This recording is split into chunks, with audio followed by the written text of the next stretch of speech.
अगले साल होने वाले लोकसभा चुनाव से पहले अखिलेश यादव की समाजवादी पार्टी में भ्रम, विरोधाभास और अराजकता का माहौल है। उत्तर प्रदेश में बीजेपी के लिए मुख्य चुनौती पेश करने में सक्षम सपा अपने ही बनाए जाल में फंसी हुई दिख रही है। पार्टी नेतृत्व असमंजस की स्थिति में रहता है, जिससे राजनीतिक रणनीतियां व्यक्तिगत पसंद नापसंद के कारण बर्बाद हो जाती हैं। पार्टी में पूरी तरह से अराजकता है और नेता खुद का खंडन करने लगे हैं।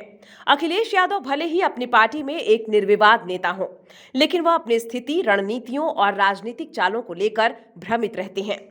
इंडिया ब्लॉक के सदस्य के रूप में सपा खुद को विपक्षी सदस्यों के बीच अलग थलग नहीं करना चाहती।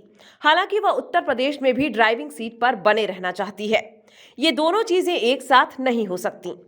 कांग्रेस के साथ अखिलेश के रिश्ते गर्म गर्म ठंड की स्थिति में फंस गए हैं और इस मुद्दे पर स्पष्टता की कमी ने उनकी पार्टी के कार्यकर्ताओं को हैरान कर दिया है।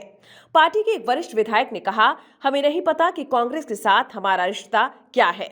जमीनी स्तर पर दोनों पार्टियों के बीच एक अजीब सी दूरी है।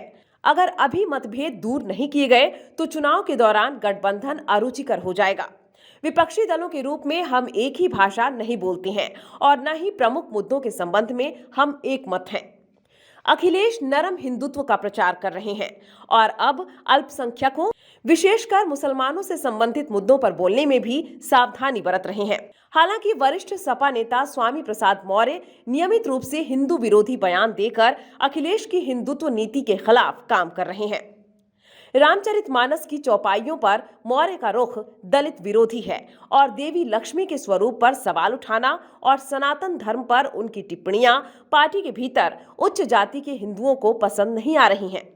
कहा जाता है कि समाजवादी पार्टी में ऊंची जाति के नेता स्वामी प्रसाद मौर्य पर लगाम कसने में अखिलेश की नाकामी से नाराज हैं और उनमें से कुछ ने इसके खिलाफ बात भी की है। इस बीच अखिलेश ने मौर्य के खिलाफ एक शब्द भी बोलने से इनकार कर दिया, जो इन दिनों पार्टी में उनके पसंदीदा हैं। हिंदुओं का अलगाव यहां तक कि ओबीसी के बीच भी चुनाव में सपा के लिए महंगा साबित हो सकता है। चुनाव से पहले बसपा भी सपा के लिए परेशानी का सबब बनी हुई है।